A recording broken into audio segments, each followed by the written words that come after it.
Chars d'assaut et hommes en armes. Aux abords du stade aux 20 000 places de Bangui, les forces de sécurité sont aux aguets. Ce matin, l'air vibre d'une fébrilité inhabituelle. Dans ce pays encore à feu et à sang il y a quelques mois à peine, le calme reste précaire. Et rien ne doit ternir la joie de ce jour historique du 30 mars 2016, l'investiture du premier président démocratiquement élu. Attendu comme un tournant vers la réconciliation et la reconstruction d'un pays exténué, l'événement célèbre avec faste l'énorme espoir du peuple centrafricain. En coulisses, la pression monte. Radio Ndekeluka se prépare. On fignole les derniers réglages techniques, puis en direct, minute par minute, les reporters rendent compte du déroulement de cette matinée euphorique. La directrice elle-même est sur le coup. Elle salue le ministre français des Affaires étrangères, Jean-Marc Ayrault. Nous assistons à l'arrivée du président démocratiquement élu, le professeur Faustin Archange Touadéra, qui est arrivé ici à 11h pile. Il y a eu des bousculades du côté des photographes. Il y a eu vraiment des bousculades, photographes, caméramans.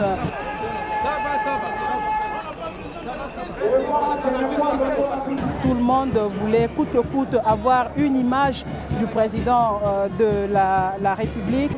Le moment solennel tant attendu est guetté par la presse et la population venue en nombre malgré la chaleur accablante.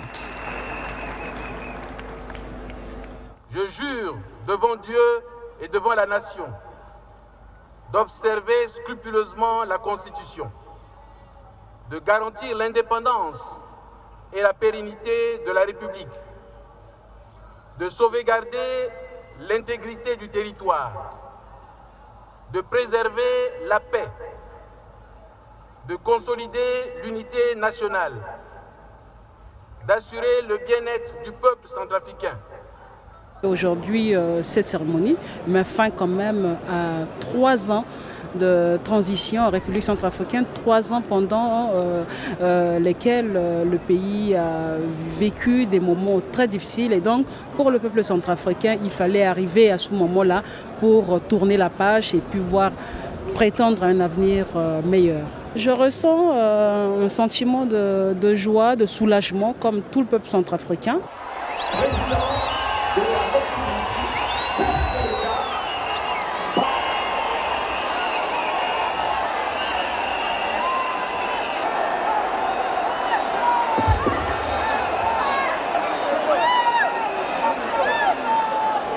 Je suis ravie, vraiment dans la joie d'être libérée pendant les crises, les souffrances. Je sais que Dieu a déjà fait. Tout est fini. Tout est fini.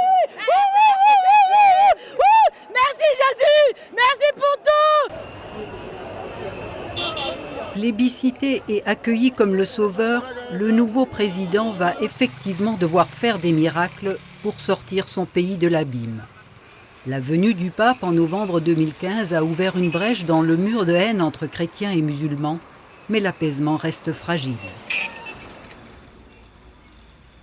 Des millions de Centrafricains suivent l'oiseau de bon augure, Ndekeluka en Sango. Narcisse, le gardien, reste vigilant et surveille les entrées. Au plus fort de la crise, il était en première ligne. Des hommes armés surexcités emmenaient ici des cadavres mutilés pour que la radio en parle. À plusieurs reprises, des militants des deux camps ont fait irruption dans les locaux et menacé de mort les rédacteurs.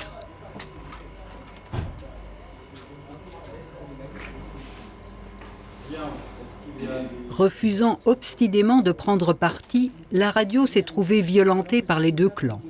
Sylvie, la directrice chrétienne, et Jean-Claude Ali, le rédacteur en chef musulman, n'ont jamais baissé les bras, convaincus qu'une information factuelle de qualité est un frein à la violence.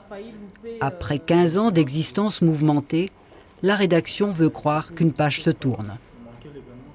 Deuxième jour au pouvoir ce jeudi 31 mars de Faustin-Archange Touadéra, le nouveau président démocratiquement élu de la République centrafricaine. Il a été investi hier à Bangui. Les États-Unis d'Amérique félicitent à cette occasion la maturité politique des Centrafricains. Samantha Power, représentant permanent. Certes, l'espoir est là, mais pour le rédacteur en chef, la partie est loin d'être gagnée. Même si le président aujourd'hui il est investi, mais sans armée, comment est-ce que ça va tourner? Comment il peut asseoir la paix? Comment il peut asseoir la réconciliation nationale? Comment il peut travailler au développement du pays, à la restauration de l'autorité de l'État s'il n'y a pas d'armée? Donc aujourd'hui, on sait par exemple qu'il y a plusieurs villes qui continuent d'être sous le contrôle de ces groupes armés-là. Des groupes armés qui continuent de prendre des recettes, qui font mettre des barrières, qui prennent la douane, qui font la police, qui font la gendarmerie, qui font le tribunal en même temps. Dans ce contexte d'insécurité, comme une voix dans le désert où toutes les institutions sont à terre, la radio prêche la réconciliation. Moi, je suis musulman, je suis à la tête d'une rédaction chrétienne. Bon, il y a des pratiquants aussi, mais il y en a qui ne sont pas pratiquants à l'intérieur de l'équipe. Mais nous, quand on vient ici, ce n'est pas la religion qui compte pour nous, c'est d'abord le travail. Ce sont les objectifs de la radio que nous recherchons et je crois que même pendant la crise, nous étions le premier média, la première radio à mettre ensemble chrétiens et musulmans justement pour commencer à parler de la réconciliation, de la cohésion sociale et c'était autour d'une même table. Donc c'est parti de là et c'est là où on a sorti cette émission qu'on appelle Ele Songo, autrement dit Réconcilions-nous, qui passe chaque dimanche. Dans le bureau voisin justement, la directrice vérifie la préparation du prochain magazine. Elle interroge les journalistes, Fred et Eda, sur la légitimité d'inviter pour la table ronde un ancien chef de guerre chrétien prénommé Émotion. Au fait, le but de l'émission, c'est d'avoir les différentes communautés. La communauté musulmane et non musulmane. Donc on s'est dit, Émotion en tant qu'un ex-porte-parole national des Anti-Balaka, qui est passé par la prison, qui maintenant se repentit et qui est maintenant prêt pour apporter un message de paix, de cohésion auprès de ses pairs anti-Balaka. Cette émission phare de la radio est devenue un rempart contre la violence. Les ennemis d'hier qui se massacraient dialoguent aujourd'hui autour d'un micro. Juste avant d'entrer en studio pour l'enregistrement, l'ambiance reste tendue.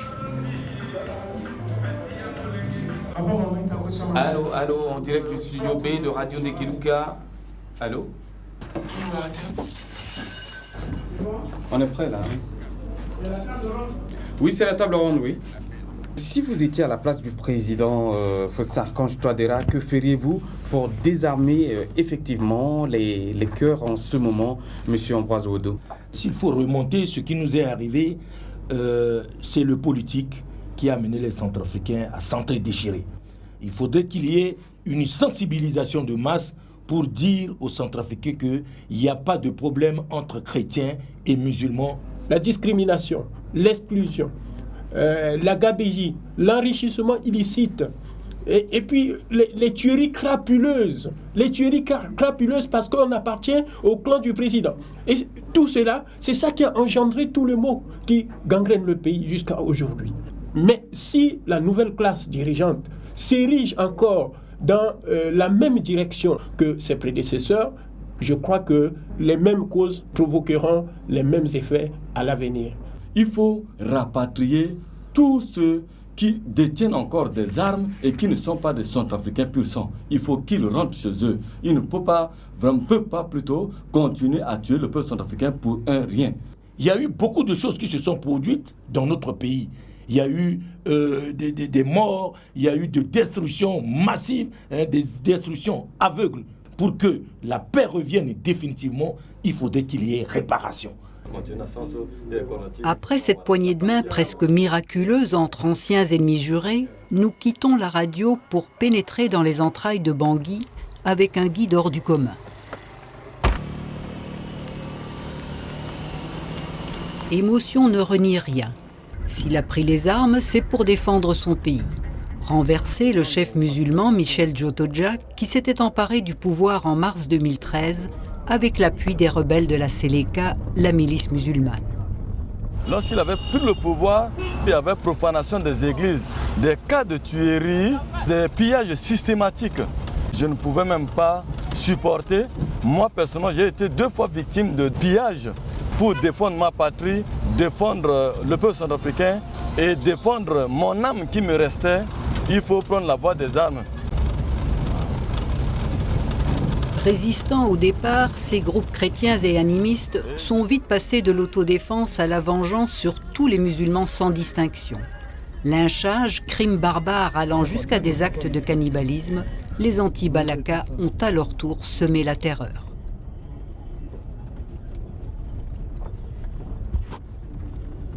Tout le monde le sait, l'ex-porte-parole des milices chrétiennes anti-Balaka a du sang sur les mains. Mais à la fois craint et respecté, dans tous les quartiers chrétiens, l'homme est accueilli en héros. Merci beaucoup. Qu'est-ce qu'ils disent ces gens-là? Ils ont dit émotion très forte parce qu'ils me connaissent, ils connaissent ma force de frappe. Et on se côtoyait. Et c'est de quoi et pourquoi j'avais pris la voie des armes. Aujourd'hui, le guerrier repenti est aux côtés des victimes. Il nous emmène au camp de Botongo à Boirab dans le 4e arrondissement. Fuyant les pillages et massacres de la Séléka, la milice musulmane, 159 réfugiés survivent dans ce camp de misère depuis 3 ans déjà. Il n'y a rien. Et nous souffrons. Et nous demandons à ce que tout le monde rentre, mais pas de moyens. Et nous souhaitons que tout de suite, on nous donne quand même quelque chose à manger. Bon, là-bas, chez nous, nous sommes venus de province. Ça fait presque 6 régions qui sont ici. Nous souffrons. Il n'y a pas de quoi manger. Il faut qu'on nous rapatrie et puis penser à nous pour nos maisons. On n'a même pas de quoi dormir. Vous voyez comment les gens dorment à terre. Pas de lit, pas de bidon pour trouver de quoi boire. Bon. Oui, nous avons l'espoir parce que le président a bien parlé. Nous souhaitons qu'il vienne quand même nous libérer.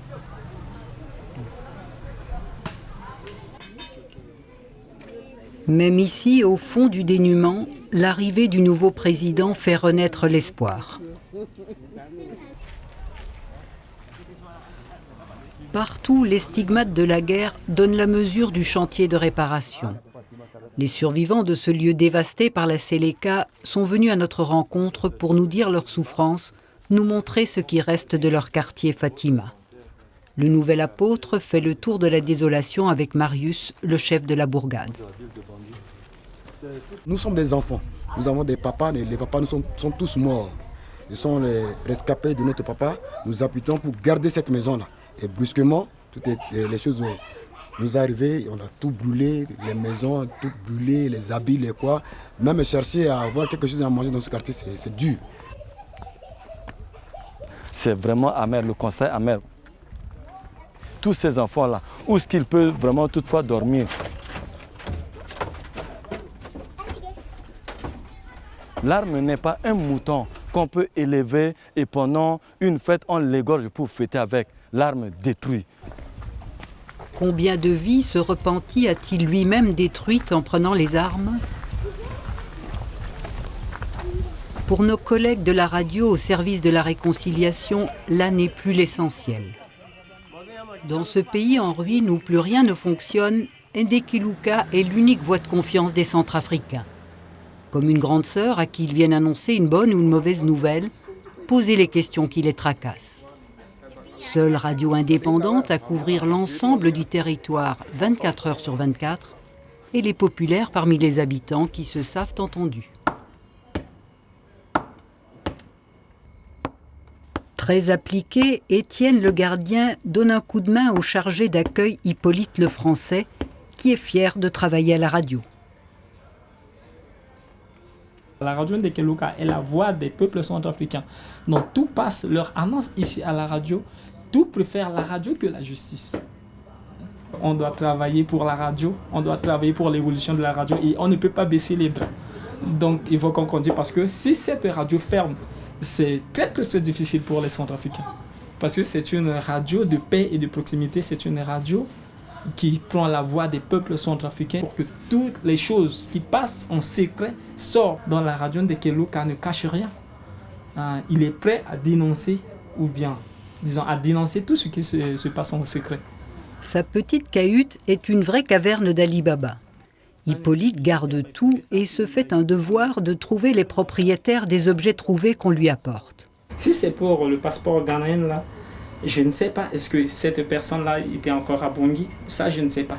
Mais pour le passeport centrafricain, je ne sais comment faire. Mais je garde encore ici, avec l'espoir, peut-être un jour, les parents peuvent écouter à la radio. Parce que de temps en temps, je fais l'annonce à la radio, j'écris, je mets à l'antenne pour que cette personne-là écoute, vienne récupérer ses passeports. Parce que c'est très intéressant. Moi, je sais danser. Et toi? Pendant la pause de midi, Dinakor est à l'antenne pour son show quotidien. 2 heures de direct survolté pour faire sourire, calmer les tensions et apaiser. Ça marche. Cet ovni radiophonique est l'animateur le plus écouté de Centrafrique. Faut danser.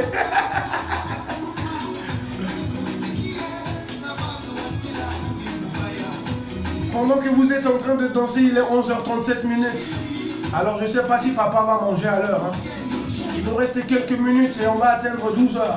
On dit quoi? Après la pluie vient le beau temps. Et je me sens bien là.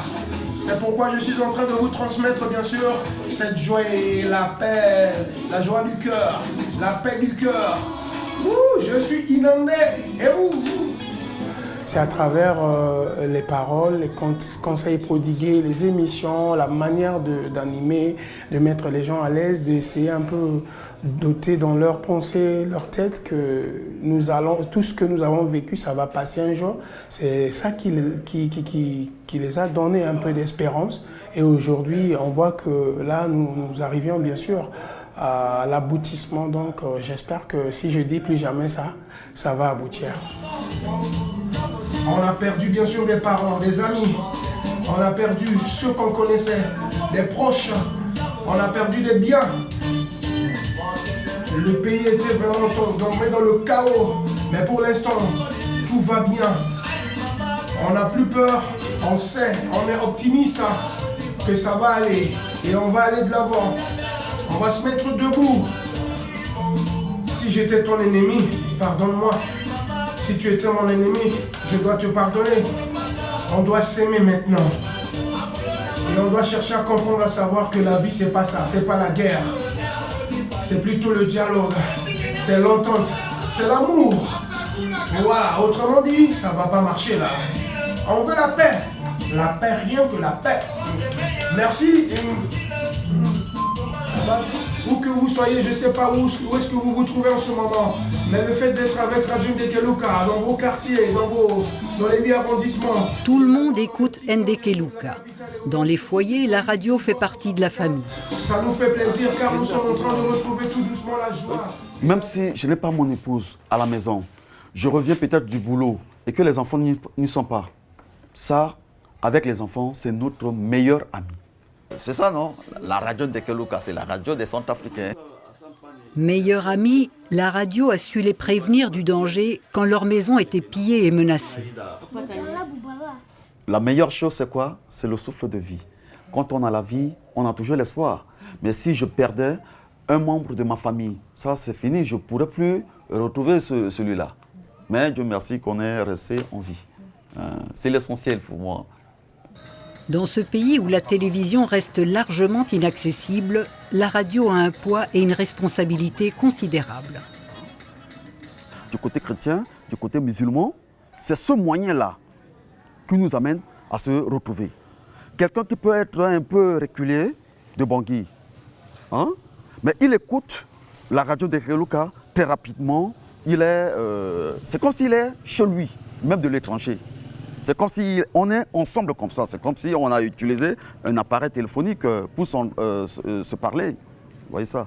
Ça, c'est un moyen très nécessaire. C'est la radio de Kelouka qui va nous permettre de nous réconcilier. Pour accompagner la réconciliation, Ndekelouka va sur tous les terrains.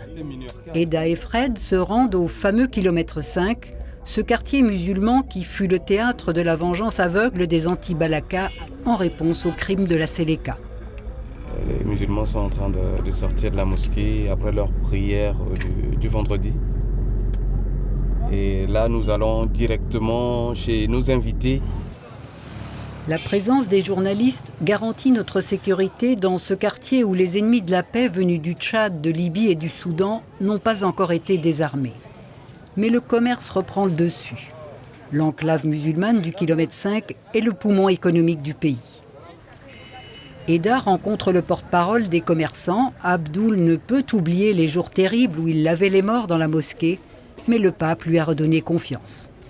Nous avons pas mal souffert, surtout dans l'enclave musulmane du kilomètre 5. Et Dieu merci, ça fait aujourd'hui 3 mois depuis l'arrivée du pape. Il y a tant de choses qui ont été changées. Et puis le kilomètre 5 reprend sa vitalité. Elle vit au rythme normal, comme d'habitude. Depuis la visite du Saint-Père, l'heure est à l'apaisement et à la reprise des affaires. Aujourd'hui, les habitants sont persuadés que le nouveau président est l'homme providentiel. Nous savons aussi que Touadéra, c'est l'homme qu'il faut pour la République centrafricaine. Du moment où le pays a traversé une crise vraiment très dangereuse qui a coûté la vie à milliers de Centrafricains. Et nous avons fait cette choix de choisir parmi tous les candidats, de dire que non, c'est lui qu'il faut pour rassembler tous les peuples centrafricains et réconcilier aussi les musulmans et chrétiens entre les musulmans et chrétiens pour que la République centrafricaine soit indivisible.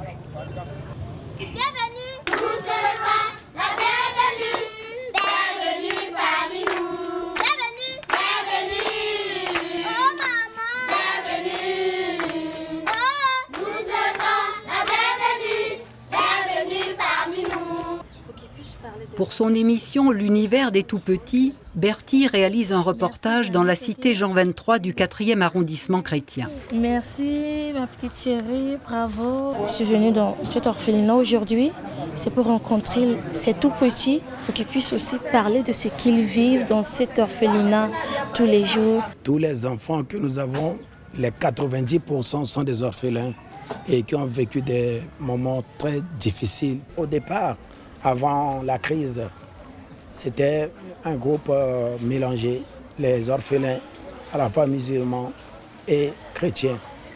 Mais c'est pendant la crise, beaucoup des enfants musulmans ont eu peur. Ils sont partis. Et nous sommes en ce moment en train de rechercher là où se trouvent nos enfants qui sont disparus sur l'ensemble du territoire. Le thème de la réconciliation se travaille aussi avec les petits. Avec charme et douceur, Bertie sait mettre les enfants en confiance. Classe, j'espère. Oui. Et ce que tu apprends ici, tu vas aussi partager avec tes amis de l'école Saint-Charles? Oui. Qu'est-ce que tu leur dis? Je leur dis de ne pas voler, de s'amuser entre les autres. S'il y a quelque chose, il faut partager entre les autres et ne pas voler à la maison. Si tu as faim, demande à une grande personne de te donner ce que tu as besoin. C'est libérer la parole et surtout aussi permettre de créer un espace, un monde pour les enfants, pour qu'ils puissent se sentir à l'aise, sentir libres.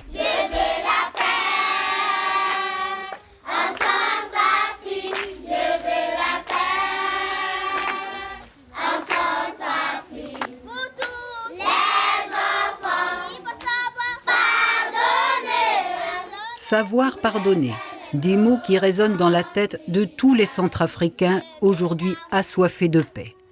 Dans ce cœur d'Afrique où 2/3 des habitants sont analphabètes, l'éducation des enfants est le crayon qui dessinera les contours d'un avenir encore en pointillé.